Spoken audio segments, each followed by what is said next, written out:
क्योंकि मुसलमानों ने एकजुट होकर तमाम इफ एंड बट को किनारे करके समाजवादी पार्टी को वोट दिया है। जो 19 का आंकड़ा है उसको पार करेंगी मायावती। और जहां पर हिंदू एकता की बात हुई, जी, जातियों का जो बंटवारा रहा है उत्तर प्रदेश की राजनीति में, उसके खिलाफ एक बहुत सदैव तरीके से भारतीय जनता पार्टी ने हिंदुओं को एक किया। आपके पास पैसा है तो आप हर चीज में आगे हो जाएंगे, चाहे डिजिटल हो, चाहे इलेक्ट्रॉनिक मीडिया हो या प्रिंट मीडिया हो। बीजेपी को झटका तो लगना है। Hello hello hello hello, check check check, talk talk talk, knock knock talk. तीन पत्रकार, अरे तीन पत्रकार, अरे तीन तीन तीन तीन तीन पत्रकार। Hello and welcome to truly Indian तीन पत्रकार। नमस्कार, मैं हूं आशुतोष वत्स और आप देख रहे हैं ट्रूली इंडियन। तीन पत्रकार की हमारी इस खास पेशकश में आप सभी का बहुत स्वागत है। उत्तर प्रदेश का चुनाव है। अखिलेश यादव ने किस प्रकार से अपनी सियासी गतिविधियों को बना लिया है या बिगाड़ लिया है, भारतीय जनता पार्टी ने किस प्रकार से अपने सिक्कों को रखा है, उसमें बसपा भी है, कई सारे छोटे दल भी हैं। लेकिन आज हमारे साथ तीन खास मेहमान हैं जो इस सभी मुद्दों पर बहुत ही बारीकी से बात करेंगे। आपका हम स्वागत करना चाहेंगे अपने तीन वरिष्ठ उत्तर प्रदेश के पत्रकारों से। आइए हम बात करते हैं। सर, आपका बहुत स्वागत है। परवेश सर हमारे साथ में हैं, राघवेंद्र सर हमारे साथ में हैं और नावेद सिकोह सर हैं। सर, मेरा पहला सवाल आप ही से है। उत्तर प्रदेश में 2022 का जो इलेक्शन है, इसको आप किस तरीके से देख रहे हैं? क्या है, क्योंकि बहुत सारी बातें हो रही हैं, आपका इस पर क्या मानना है? उत्तर प्रदेश का चुनाव दो अलग अलग रास्तों पर, दो अलग अलग विचारों पर लड़ा जा रहा है।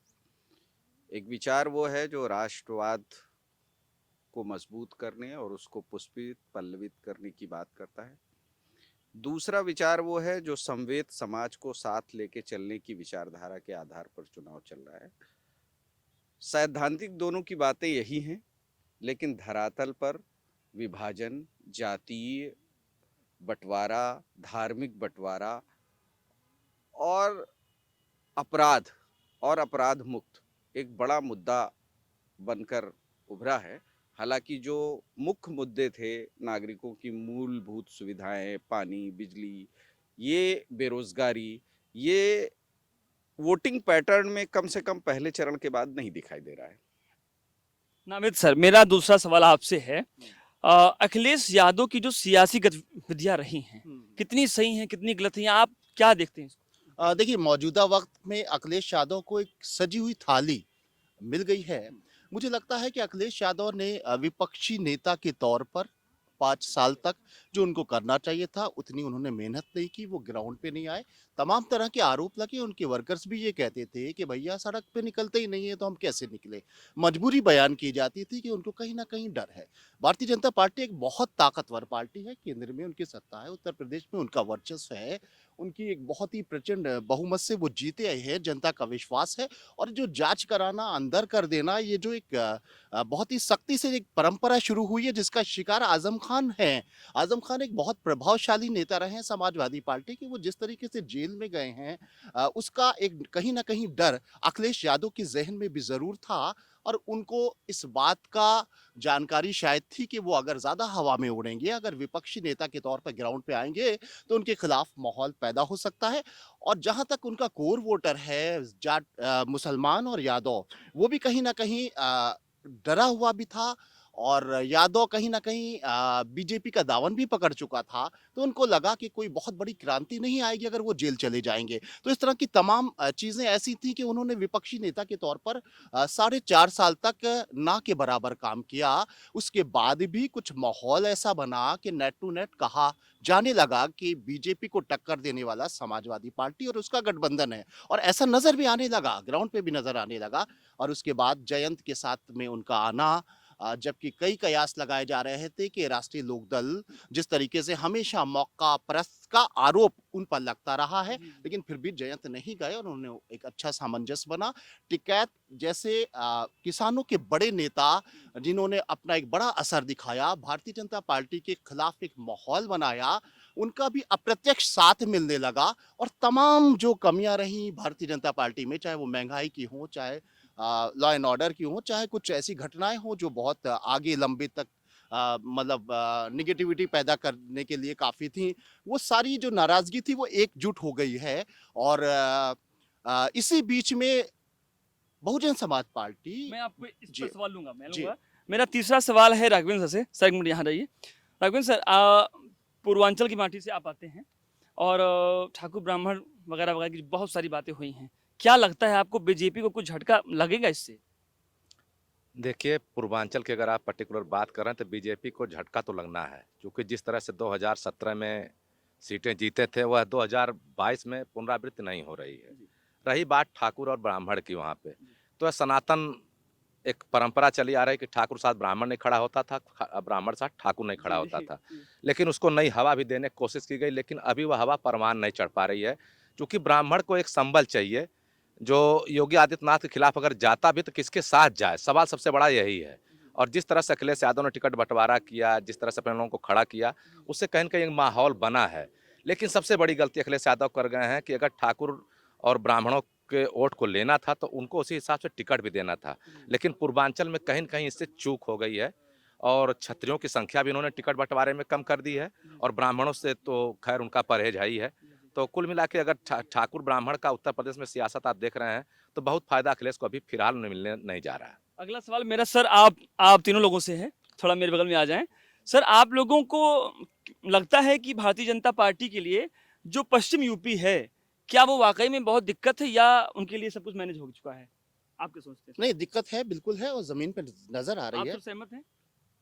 अब देखिए, ये इस पर कोई भी कमेंट करना बहुत अच्छी बात नहीं है और बहुत ज़्यादा वक्त भी बचा नहीं है। 10 मार्च को सब कुछ सामने आ जाएगा। लेकिन जिस तरह से शोर या पॉलिटिकल प्रोपेगेंडा है कि भारतीय जनता पार्टी को बहुत नुकसान हो गया है, वैसा नुकसान तो नहीं हुआ है। जो खास करके मेरठ और हापुड़ और मुजफ्फरनगर और संभल, मुरादाबाद, रामपुर, जो मुस्लिम इलाके हैं, जिन्हें ये माना जाता है कि जहां 48 से 45% मुस्लिम वोट है और कोई सी भी एक जाति उसके साथ समीकरण बनाती है, तो वहां के चुनावी परिदृश्य को वो उलट पलट सकता है। तो निश्चित रूप से वहां जरूर बीजेपी को नुकसान हुआ है, क्योंकि मुसलमानों ने एकजुट होकर तमाम इफ एंड बट को किनारे करके समाजवादी पार्टी को वोट दिया है। राघवेंद्र सर, आप क्या इस पर, आपकी राय क्या है पश्चिम यूपी के लिए? अगर नुकसान न होता, जिस तरह भारतीय जनता पार्टी वहाँ खेमेबंदी कर रही है, विकास के मुद्दे पे चुनाव लड़ना शुरू किए थे, फिर जिन्ना पे और आतंकवाद पे और पलायन पे आ गए, तो उनकी चिंता को आप देखते हुए यही लग रहा है कि नुकसान तो होने जा रहा है उनको। होने जा रहा है, मतलब पश्चिम यूपी में दिक्कत है सर, ऐसा मान रहे हैं? अच्छा सर, एक बड़ा सवाल ये है, उत्तर प्रदेश में बसपा का बड़ा वोटर रहा है, यहाँ उसका बड़ा ही ज़मीनी वोटर रहा है, लेकिन 2017 में 19 सीटें मिली थी सर, 19 सीटें। मैं सही बोल रहा हूँ? इस साल सर आप लोग क्या देख रहे हैं, कैसे सर आप बताएं? देखिए, भारतीय जनता पार्टी के मुकाबले बसपा ने जिस तरह से प्रत्याशी दिए हैं, जी जी उसमें कहीं न कहीं चूक हुई है उनसे। लेकिन ऐसा नहीं, जो 19 का आंकड़ा है उसको पार करेंगी मायावती, और जो अभी उनको लोग हाशिए पे समझ रहे हैं, जी जी। तो वह ऐसा परिणाम चौंकाने वाला है कि मायावती की भूमिका बहुत महत्वपूर्ण होने वाली है इस सर, चुनाव आप में। इस पर क्या राय मुझे भी यही लगता है, राघवेंद्र जी की बात से सहमत हैं कि प्लस में जाएंगी, क्योंकि कहा जाता है कि मरा हुआ हाथी भी 100 लाख का होता है। बिल्कुल, बिल्कुल। और क्योंकि जाहिर सी बात है कि जब ये इस स्थिति में आई पिछले विधानसभा चुनाव में मायावती, इसका कारण यही था कि उनका जो कोर वोटर है वो मोदी में हो गया, एक उस लहर में बह गया। क्या और वजह रही सर, कैसे इसकी मतलब? वजह ये रही कि जो एक ध्रुवीकरण हुआ और जहां पर हिंदू एकता की बात हुई, जी, जातियों का जो बंटवारा रहा उत्तर प्रदेश की राजनीति में, उसके खिलाफ एक बहुत सदैव तरीके से भारतीय जनता पार्टी ने हिंदुओं को एक किया और इस बात को जाहिर करने की कोशिश की कि अगर तुम जातियों में बटे रहोगे, दलित और ऊपर की जाति, नीची जाति, पिछड़ी जाति, इनमें बटे रहोगे तो नुकसान उठाना पड़ेगा। और उन्होंने इस बात का एक बहुत ही अभी सर नकारात्मक। क्या स्थिति है, आप क्या देखते अभी हैं? स्थिति यह है कि मायावती ने बहुत मेहनत तो नहीं की, इसको तो कहा जाएगा कि वो घर से नहीं निकली और आखिर तक जब चुनाव का माहौल बिगुल बज चुका था तब भी वो खामोश रही और सतीश चंद्र मिश्रा जी को उन्होंने एक बड़ी जिम्मेदारी दी। उसके बाद में जिस तरह से सामाजिक के समीकरण के लिए ब्राह्मणों को अपने पक्ष में रखने के लिए एक दो उनके कार्यक्रम रहे, नहीं तो मुझे लगता है कि फायदा अगर उनको होगा या 19 प्लस होंगी, उसकी वजह सिर्फ ये रहेगी कि कहीं ना कहीं एंटी इंकम्बेंसी, जो एक विश्वास भारतीय जनता पार्टी नरेंद्र मोदी के ऊपर दलितों का था, वो कहीं ना कहीं वो अगर वापस आते हैं तो वो घर वापसी करेंगे और वो 20 से ऊपर पहुंच जाएंगे। अच्छा परवेश सर, आपसे एक बहुत अच्छा सवाल है जर्विन, बीजेपी ही डिजिटल में आगे है ऐसा आप मानते हैं? और अगर सभी पार्टियां पीछे हैं तो क्यों पीछे हैं?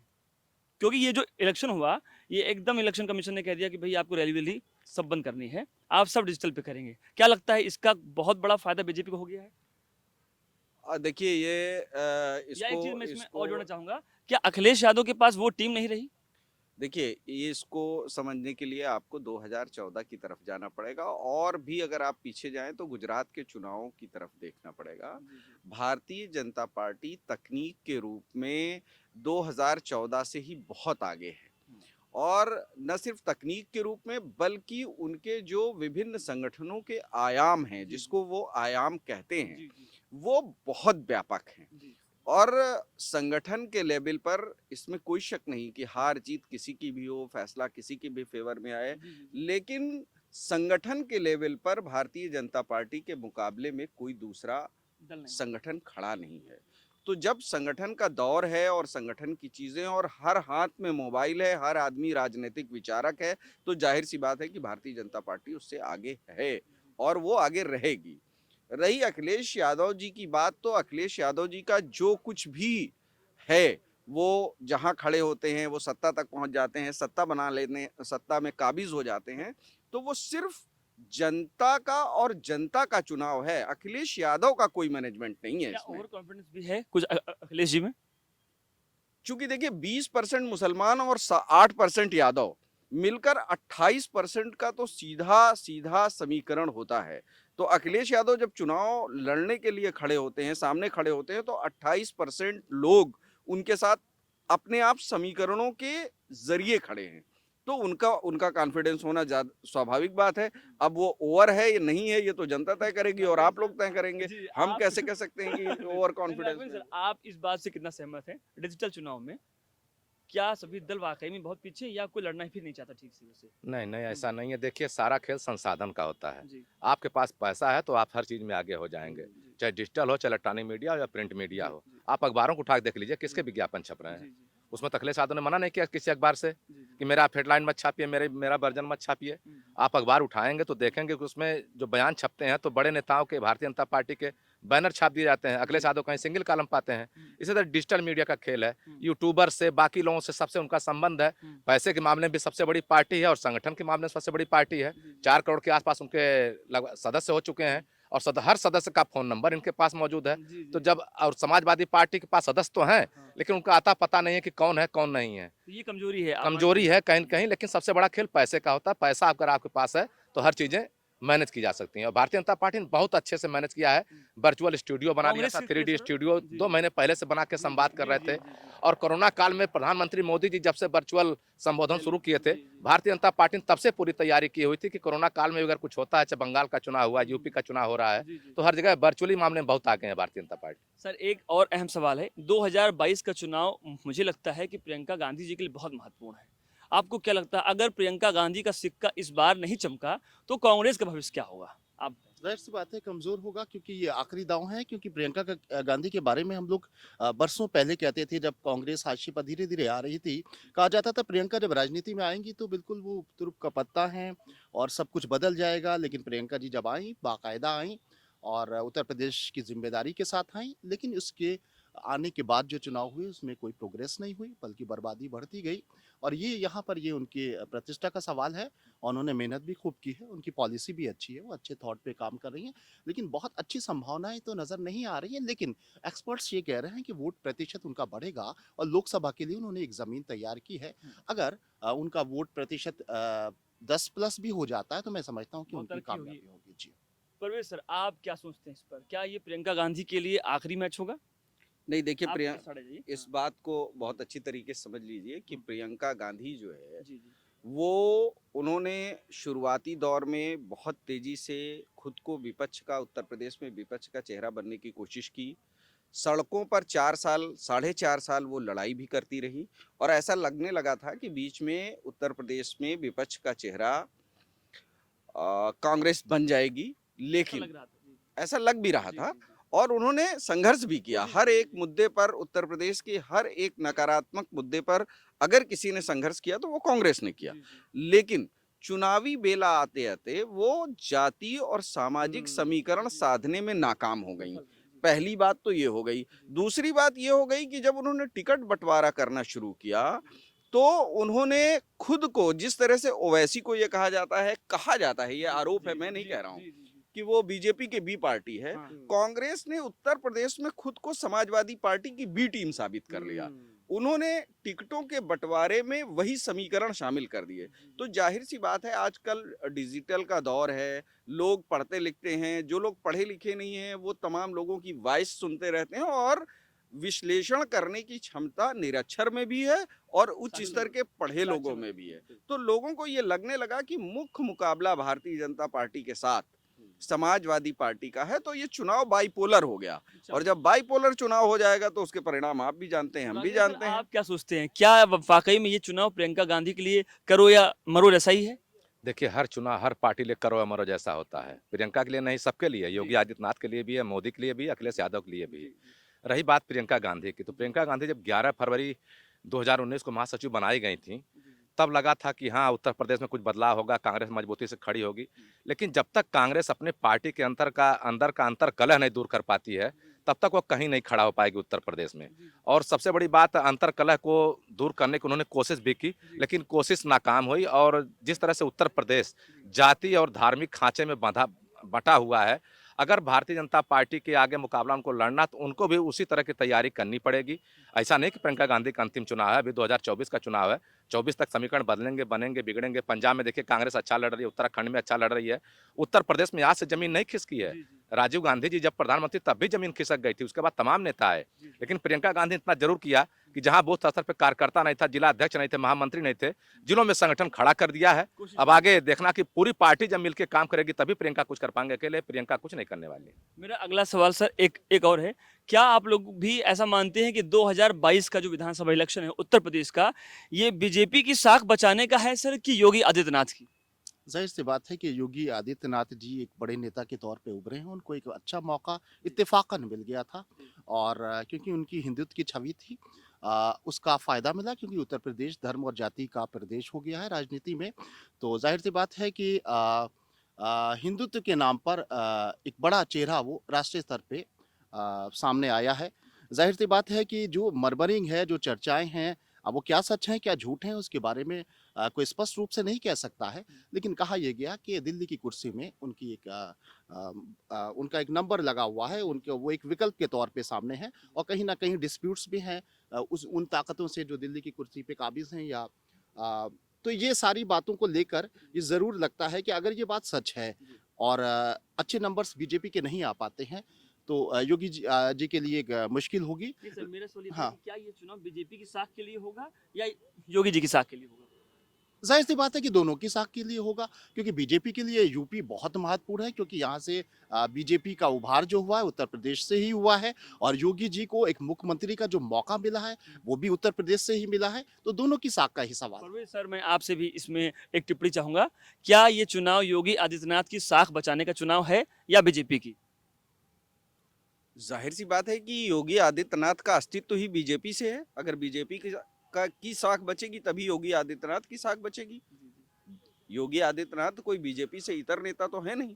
तो ये बीजेपी और योगी आदित्यनाथ का मतलब ही नहीं, ये तो पार्टी की साख का है। अगर ये बीजेपी की साख गिरी तो 2024 की साख भी गिरेगी। तो बीजेपी का ही चुनाव है ये। योगी आदित्यनाथ तो सेकंड लाइन के एक उसके पिलर हैं, एक इंस्ट्रूमेंट हैं या एक मोहरे हैं। राघवेंद्र सर, आप इस पर क्या टिप्पणी देना चाहते हैं? देखिए, अभी परवेज भाई ने कहा कि भारतीय जनता पार्टी मतलब पार्टी एक कार्यकर्ता है योगी, न कि नेता हैं, लेकिन कार्यकर्ता भी हैं। और 2017 में जब चुनाव हुआ तो योगी कहीं चेहरा नहीं थे। हाँ, इतना जरूर है कि 2022 के चुनाव में योगी उत्तर प्रदेश में चेहरा है। अगर पिछले 17 के मुकाबले नुकसान होता है तो उसका ठीकरा योगी के सर फोड़ा जाएगा। अगर सत्ता में वापसी कर लेते हैं तो शायद पूरा का पूरा श्रेय योगी अपने मत्थे ले जाए। सर, एक सवाल और, 2022 का जो इलेक्शन है ये छोटी पार्टियों के लिए सर कितना बड़ा जैकपॉट होगा? क्या होगा भी कि नहीं भी होगा? जैसे राजभर जी वगैरह लोग हैं, अपना दल है और भी सारे दल हैं जो बहुत कूद फांद रहे हैं। अब ये राजनीति में जो है ना, ये बहस के मुद्दे हैं और ना राजनीति के ये प्रभाव के मुद्दे हैं। इन सब छोटे छोटे दलों को एक क्षेत्रीय 1-2-4 सीटों पर प्रभाव वाले नेताओं के रूप में पहचाना जाता है। अब ये अपने बैगेज में बड़ी पार्टियों के साथ बार्गेन करके कितना लाभ हानि उठा लेते हैं, ये उसका है। न इन पर कभी राजनीति में चर्चा है न होगी। सर, नाविद सर, 10 लगभग पार्टियों के साथ अखिलेश जी ने भी गठबंधन किया है। आपको क्या लगता है इस बार इसका फायदा होगा? क्योंकि उनका गठबंधन पहले भी बड़ी-बड़ी पार्टियों से रहा है। इस पर क्या चर्चा है? जो जिस तरीके से कहीं न कहीं भारतीय जनता पार्टी का जो एक बहुत ही ज़बरदस्त वर्चस्व है, अगर वो कमज़ोर होता नज़र आया है तो इसकी वजह यही है कि जातिगत बिसात बिछी है और ये यहाँ की ट्रेडिशनल बिसात है। लेकिन धर्म के आगे और हिंदुत्व के आगे और मोदी लहर के आगे जाति की बिसात जो है वो कमज़ोर पड़ गई थी। उसको फिर से एक रिव्यू जो हुआ है, फिर से उसको मजबूत करने की जो कोशिश की है अखिलेश यादव ने, तो मुझे लगता है कि छोटे-छोटे दलों को साथ में लेके, जाटों को अपने साथ लेने के लिए जयंत चौधरी को साथ में लिया। राजभर जी का अपना एक बहुत अच्छा कहीं न कहीं भाजपा को भी उन्होंने पूर्वांचल फ़ायदा में भी हो पहुँचाया। गए। हाँ, पूर्वांचल में उनका असर रहा, तो ज़ाहिर-सी बात है कि फ़ायदेमंद किसी हद तक होगा, लेकिन आगे वही खतरनाक। राघवेंद्र सर, आप भी पूर्वांचल से हैं। आपकी राय क्या है? क्या कुछ सिक्का चमकेगा छोटे दलों का? अरे सिक्का चमक रहा है, 2017 से चमक रहा है। और जो आपने जैकपॉट की बात की थी, इन लोगों के जैकपॉट लगे हुए हैं। अभी तक टिकट वितरण में जो पैसे की बात होती थी, एक खास पार्टी के ऊपर आरोप लगते थे। आज उठा के देख लीजिए, जो गठबंधन बड़े दलों से लोगों ने किया है, उसमें आरोप लग रहे हैं कि पैसे लेके टिकट बेचे जा रहे हैं। तो जैकपॉट तो लगा है और विधानसभा तक पहुंचने का मौका भी मिला। चौप्रकाश राजभर हो, चाहे अनुप्रिया पटेल हो या जयंत चौधरी हो, बिना गठबंधन के लोग सदन तक पहुंच भी नहीं पाते। तो अवसर मिला है, दोनों तरफ जैकपॉट लगा हुआ है। अब देखना फायदा कितना उठा पाते हैं। अभी तो इसके बाद के और जैकपॉट लगने बाकी हैं। अगर सीटों की गिनती में 9-10 होता है तो जैकपॉट बड़ा लग जाएगा। सर, ये देखिए राघवेंद्र सर ने बहुत बड़ी बात कही आप। ठीक तो सर, जैकपॉट तो रोज लग रहा है इन लोगों का। ठीक सर। मेरा आखिरी सवाल है सर, हम यहाँ पर ये वीडियो फिर खत्म करेंगे। 2022 का सर फाइनल मैच आप कहाँ देख रहे हैं? किसकी तरफ जाते हुए देख रहे हैं? प्रोफेसर आप बताइए पहले। ये राजनीति पर टिप्पणी करना किसी मतलब टीकाकार के लिए उचित नहीं नहीं है। सर, फिर ये भी तो सर एक ये तो एक चुनाव ये हो गया तो है। 10 मार्च के बाद ही फैसला होगा कहाँ जा रहा है। परवेज सर बहुत ही साइलेंटली जो है सवाल को निपटा दिए हैं। सर आप बताइए। ये इतना तो तय है कि भारतीय जनता पार्टी का करीब 100 सीटों का नुकसान तो हो ही रहा है। इससे ज़्यादा हो बीजेपी जाए- का? हाँ, हम्म। ये ज़मीन पे जो नज़र आ रहा है अच्छा। और मैं ये नहीं कह रहा हूँ, ये सब लोग कह रहे हैं और कोरोना का क्या कुछ इस पे है सर? आप जो ये सीटें कटेगी? थोड़ा बहुत ज़रूर है। हालाँकि इस बात में कोई शक नहीं है कि जिस तरीके से तस्वीरें सामने आई थी वो बहुत ही दिल को दुखाने वाली थी। इंतज़ाम का बात मैं ये नहीं कहता हूँ कि कुछ इंतज़ाम नहीं किए गए थे, ये सरकार हाथ पे हाथ, लेकिन कुछ बुरा होता है तो उसका असर भी बिल्कुल। बुरा ही होता है। तो मतलब कुछ दिक्कतें हैं। हाँ, भाजपा ज़ाहिर-सी के बात है कि अगर भारतीय जनता पार्टी की जीत होती है तो बहुत ज़्यादा सीटों से वो नहीं जीत पाएगी। राघवेंद्र सर, इसी में मैं आपका भी सवाल लूंगा, बट ये पूछना चाहूंगा क्योंकि आप भी पूर्वांचल से हैं और मुख्यमंत्री जी भी हैं। क्या आप देख रहे हैं इस बार का आपके यहाँ पर जो असर है पूर्वांचल में? क्या योगी आदित्यनाथ से लोग हैं खुश हैं या नाराज हैं, या जो वहाँ पर डेवलपमेंट हुआ है क्या वापसी होगी? देखिए, आपने कोरोना एक नाम लिया। कोरोना जी। भारतीय जनता पार्टी बहुत फायदेमंद सौदा हुआ। कोरोना आया है, भारतीय जनता पार्टी मजबूत हो गई है। 15 करोड़ 60 लाख लोगों को मुफ्त राशन बंट रहा है, जिसका फायदा भारतीय जनता पार्टी उठाने जा रही है।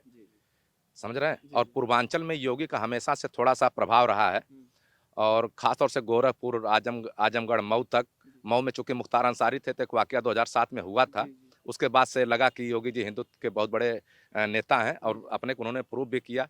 और पूर्वांचल में योगी मजबूत है, चूंकि समाजवादी पार्टी जिस तरह से टिकटों का बंटवारा किया है, एक तरह से कहीं न कहीं योगी के सामने समर्पण करने की स्थिति की है। लेकिन हाँ, इतना जरूर है कि अखिलेश जो योगी से नाराज लोग हैं, वो कहीं न कहीं समाजवादी पार्टी को मजबूती प्रदान कर रहे हैं। जो 2017 का परिणाम था, उससे उलट परिणाम गोरखपुर में आने वाला है। आप गोरखपुर शहर, गोरखपुर की जो 9 विधानसभा सीटें हैं, उसमें भारतीय जनता पार्टी देखिए कि कितना नुकसान उठा रही है। प्रभाव न हो, अगर योगी पूर्वांचल से न होते तो शायद पूर्वांचल में पश्चिम वाली स्थिति बनती कि जहाँ लोग कयास लगाते कि क्या होने जा रहा है। अभी तो भारतीय जनता पार्टी फिलहाल वहाँ मजबूत दिख रही है, लेकिन चुनाव 1 घंटे में बदल जाता है, 1 घटना पे बदल जाता है। 10 मार्च का इंतजार करिए, परिणाम सबके सामने आएगा। बड़े-बड़े सर्वे फेल हो गए, हम लोग तो अदने से पत्रकार हैं, 4 जिला 6 जिला घूमते हैं, देख लेते हैं। 10 मार्च का इंतजार करिए। बहुत शुक्रिया सर, आपका भी सर, राघवेंद्र सर आपका, और शुको सर आपका, और परवेज सर आपका। तो जिस तरीके से आप अभी ये आपने एक बेहतरीन वीडियो देखा, उत्तर प्रदेश की राजनीति में क्या उठक पटक मची है, छोटे बड़े दलों को क्या लाभ होगा, बड़े दलों को क्या लाभ होगा, कोरोना का कितना फायदा या कितना नुकसान भाजपा का होने जा रहा है, यह आपको दिखेगा 10 मार्च को। पहले चरण का मतदान हो चुका है और अभी 6 चरण के मतदान बाकी हैं। देखना यह होगा कि 10 मार्च को आखिर जनता किसको ताज पहनाने जा रही है। आप देखते रहिए ट्रूली इंडियन। आज की हमारी खास पेशकश आपको कैसी लगी, हमें जरूर बताइए। धन्यवाद।